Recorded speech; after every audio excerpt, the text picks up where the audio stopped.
इस वीडियो में हम लोग बाढ़ पर निबंध लिखना सीखने वाले हैं। तो सबसे पहले हम यह समझ लेते हैं कि बाढ़ कहते किसे हैं।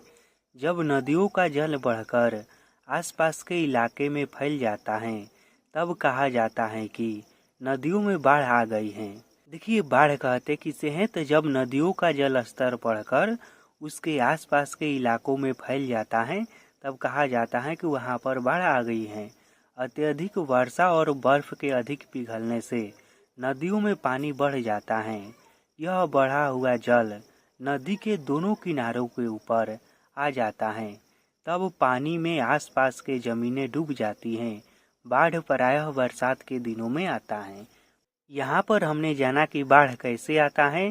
तो बाढ़ जो है अत्यधिक वर्षा के कारण या फिर अत्यधिक बर्फ के पिघलने के कारण आता है।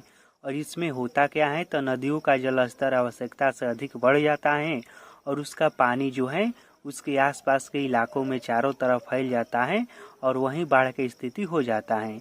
बाढ़ जो है अधिकतर कब आता है, तो बरसात के समय में आता है। हम समझते हैं कि बाढ़ से क्या क्या हानि होता है। तो बाढ़ से अत्यधिक हानि होती है। अचानक बाढ़ से गांव के गांव बह जाता है। बहुत से आदमी और पशु डूबकर मर जाते हैं। खेतों में लगी हुई फसलें बर्बाद हो जाती हैं।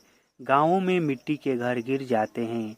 बाढ़ वाले क्षेत्र में लोग बेघर होकर ऊंचे स्थानों पर रहते हैं। बाढ़ आने से क्या क्या घाटा होता है, तो देखिए, यह जो भी मैं लिखा हूँ ना, जरूरी नहीं है कि आप भी यहीं लिखिएगा। आपको केवल इसका कहानी समझना है कि बाढ़ आने से क्या क्या नुकसान होता है। तो बाढ़ आने से बहुत सारा नुकसान हो जाता है। जैसे में क्या क्या होता है, तो गांव का गांव जो है वह डूब जाता है। बहुत सारे जीव जंतु या आदमी डूबकर मर जाते हैं। फसल बर्बाद हो जाता है। घर जो है वह ढह जाता है। यह सब घटनाएं बाढ़ में होती हैं। अब हम समझते हैं कि बाढ़ से फायदा क्या होता है। यह जरूरी तो नहीं है ना कि बाढ़ आएगा तो हमेशा घाटा ही होगा।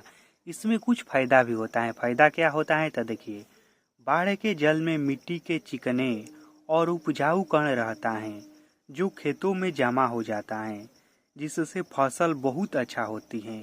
बाढ़ से केवल एक ही फायदा होता है, इससे जो मिट्टी बहकर आती है ना, और वह मिट्टी जो खेतों में जमा होती है वह बहुत ही उपजाऊ मिट्टी होती है। अब हम निष्कर्ष को समझ लेते हैं। तो देखिए, बाढ़ से लाभ कम हानि ज्यादा होती है। बाढ़ ऐसी घटना है जिससे लाभ तो कम होता है, एक यही लाभ होता है अधिक से अधिक कि क्या होता है कि उपजाऊ मिट्टी खेतों में जमा हो जाती है। लेकिन इससे लाभ कम होता है और हानि ज्यादा होती है। बाढ़ से बचने के लिए बाढ़ वाले इलाके में नदियों का किनारा मजबूत करना चाहिए और अत्यधिक पेड़ लगाना चाहिए तथा नली, तालाब, नहर ये सब जितना भी है ना जिसमें पानी बहता है उससे कचरा डालकर या उसमें कचरा डालकर या मिट्टी डालकर भरना नहीं चाहिए। यदि देखिए, नदी, तालाब, नहर यह सब जितना भी है जिनसे पानी बहता है उसमें अधिक से अधिक गड्ढा रहेगा तो जो पानी है ना वह उसमें बह जाएगा, वह पानी ऊपर कम आएगा। बाढ़ आने का एक प्रमुख कारण यह है कि नदियों की जो गहराई है वह कम होता जा रहा है, जिससे पानी का जल स्तर बहुत जल्द ऊपर उठ जाता है।